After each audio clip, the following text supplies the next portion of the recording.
تدفعني نحو العليا والكون الواسع. میں ان لوگوں سے خاص طور پہ کہتا ہوں کہ دیکھو اسلام کا تعصب کی چادر سے چادر اتار کے مطالعہ کرو, تمہیں نظر آئے گا کہ اللہ کے علاوہ ومن اصدق من اللہ قیلا, اللہ سے زیادہ کسی کی بات سچی نہیں ہو. تم قرآن کا مطالعہ کرو, تم مت سنو ادھر ادھر الٹی سیدھی تقریروں کو.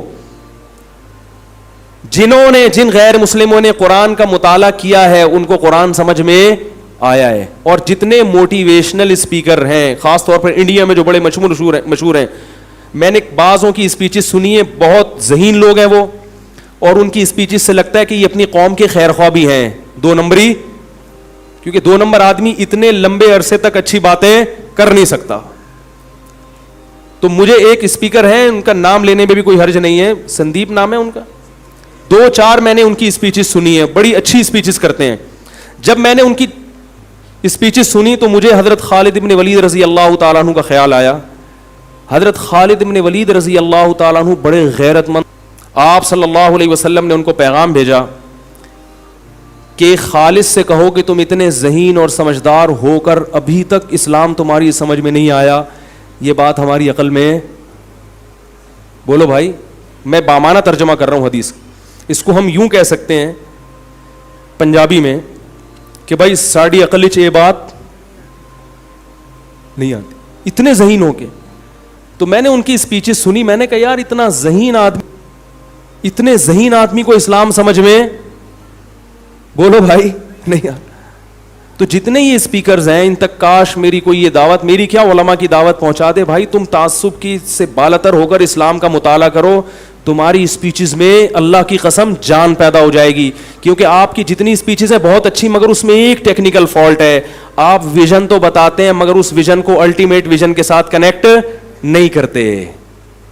بات آ رہی ہے سمجھ میں؟ الٹیمیٹ ویژن کیا ہے؟ آخرت. جب آخرت سامنے ہوتی ہے تو مرتے ہوئے جب پیچھے زندگی کی طرف دیکھتا ہے نا انسان, تو اگر اچھی زندگی ہو تو پھر خوش ہوتا ہے, اور اگر بری زندگی ہو تو پریشان ہوتا ہے. آخرت سامنے نہیں ہے تو یہ اکثر موٹیویشنل اسپیکر جو مثال دیتے ہیں نا کہ جب مرتے ہوئے دیکھیں کہ میں کامیاب زندگی گزاری تو یا اچھی زندگی گزاری, کامیاب گزاری ہے تو میں خوش ہوں گا اور بری گزاری ہے تو میں پریشان ہوں گا. اللہ کی قسم نہ وہ خوش ہوگا نہ وہ پریشان, وہ کہے گا جو گزرنی تھی گزر گئی, اب تو ختم ہو رہا ہوں نا. انسان فیوچر کا سوچ کے خوش ہوتا ہے, پاس کا سوچ کے کبھی بھی خوش نہ غمزدہ ہوتا ہے نہ خوش ہوتا ہے. اس کی مثال دے کے بات ختم کرتا ہوں. دیکھو پھانسی کے پھندے پہ ایک آدمی کو لٹکنا ہے, 10 سال سے وہ جیل کی کوٹری میں پڑا ہوا ہے اور اس کو بتایا گیا ہے کہ کل تم نے پھانسی کے پھندے پہ لٹکنا ہے. آج جب لٹکنے سے 1 گھنٹہ پہلے اس کو بتایا گیا کہ تمہاری رہائی کا آرڈر ہو چکا ہے, اب وہ ماضی کو دیکھ کے پریشان ہوگا جو 10 سال جیل میں گزارے ہیں, یا فیوچر کو دیکھ کے خوش ہوگا؟ وہ کہے گا جیسے تیسے گزر گئے, آگے کیا ہو رہا ہے میرے لیے, آگے زندگی اچھی ہے. اور ایک وہ آدمی ہے جو ایئر کنڈیشن میں سو رہا ہے, نائٹ کلبوں میں شرابیں پی رہا ہے, ساری اس کی مرضی کی زندگی اور مرضی کی چیزیں پوری ہو رہی ہیں, ساری خواہشات اس کی پوری ہو رہی ہیں, لیکن اسے آ کے بتایا جائے کہ 1 گھنٹے کے بعد آپ کو قتل کر دیا جائے گا, تو اب وہ پاس کا دیکھ کے خوش ہوگا کہ میں نے بڑی کامیاب لائف گزاری ہے. بولو بھائی. تو یہ جو موٹیویشنل اسپیکر ہیں اکثر یہ مثال دے رہے ہوتے ہیں کہ ہم جب دنیا سے جائیں تو تسلی ہو کے کچھ کر کے گئے ہیں. میرے بھائی نہیں تسلی ہوگی, کیونکہ اس کو پتا ہے کہ کر کے گئے ہو یا نہیں کر کے, اب کیا ہو رہا ہے, اب سب کچھ کیا ہو رہا ہے, فنا ہو رہا ہے. تو آخرت جب سامنے ہوگی کہ میں نے زندگی اچھی گزاری ہے, اب آخرت کیا ہے میری, اب میں اللہ کے ہاں سرخ روح ہو سکوں گا, اللہ مجھ سے راضی ہوگا, جب اللہ سے ملاقات ہوگی وہ خوش ہوگا تو نے اچھی زندگی گزاری ہے. تو پھر وہ زندگی اگر آزمائشوں میں بھی گزری ہوگی تو اس زندگی کے گزرنے سے پہلے ان آزمائشوں پہ بھی راضی ہوگا. اور اگر آخرت سامنے نہیں ہے تو میرے بھائی وہ خوشیوں کا مزہ بھی کرکرا ہوگا, اسے پتا ہے کہ یہ چھننے والی خوشیاں ہیں, یہ میرے ساتھ قبر میں جانے والی خوشیاں نہیں ہیں. اسی لیے مسلمان زیادہ خوش زندگی گزارتے ہیں اور غیر مسلموں کی زندگیوں میں زیادہ خوشیاں نہیں ہوتی. یہ مشاہدے پر مبنی حقیقت ہے.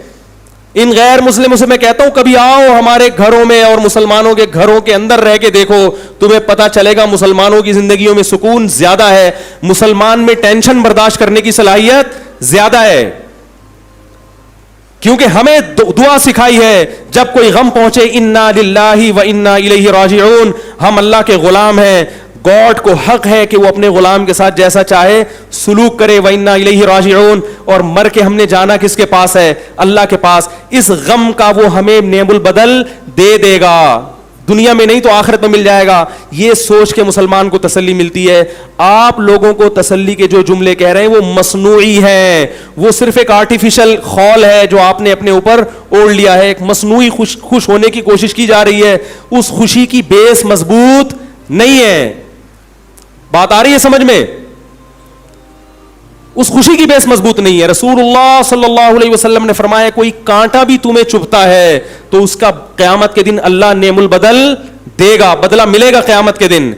تو جب تک آخرت سامنے نہیں ہوگی یہ دنیا بھی آپ کی سکون میں نہیں گزرے گی, اور آپ اپنی پیدائش کا مقصد ہی آپ کے سامنے نہیں ہوگا. تو میرے بھائی پھر جو آدمی مقصد سے ہی ہٹ جائے وہ کہاں سے سکون حاصل کر سکتا ہے؟ اور مذہب کو چھوڑ کر اور جو تباہیاں ہو رہی ہیں وہ الگ ہیں. وہ تباہیاں کی تو ایک دیکھو نا, انڈیا کی عدالت نے کیا کیا ہے, شادی شدہ عورت کے لیے زنا کو الاؤ کر دیا, گے میرج کو الاؤ کر دیا. یہ معاشرہ تباہی کی طرف نہیں جائے گا. کیوں؟ انہوں نے اپنے لحاظ سے صحیح کیا ہے, اس لیے کہ ان کے پاس کوئی لا اور قانون ہے ہی نہیں, وہ گاڈ کو مانتا ہی نہیں ہے. اسلام ہے جو خدا کا تصور حقیقی معنوں میں پیش کرتا ہے, اور صرف لفظ نہیں کہ بس گاڈ کا لفظ سے متعارف کروا دیا, اس کا انٹروڈکشن بھی کرواتا ہے. اللہ کن چیزوں سے خوش ہوتا ہے وہ بھی قرآن نے بتایا, کن چیزوں سے ناراض ہوتا ہے وہ بھی قرآن نے بتایا. سیدھا راستہ کیا ہے وہ بھی بتایا, غلط راستہ کیا ہے وہ بھی بتایا. سیدھے راستے کے صحیح ہونے کے دلائل بھی دیے اور غلط کے غلط ہونے کے دلائل بھی دیے. قرآن کے علاوہ کوئی کتاب ہے ہی نہیں. جب ہے ہی نہیں تو اس کو قرآن کے مقابلے میں لا کے اس کو کمپیئر کرنے کی ٹینشن سے ہی اللہ نے ہماری جان بچا لی ہے. اللہ سے دعا ہے کہ اللہ میرے ایمان کو بھی مضبوط کرے اور موت تک سیدھے راستے پہ چلنے کی توفیق دے, اور آپ حضرات کو بھی. سبحان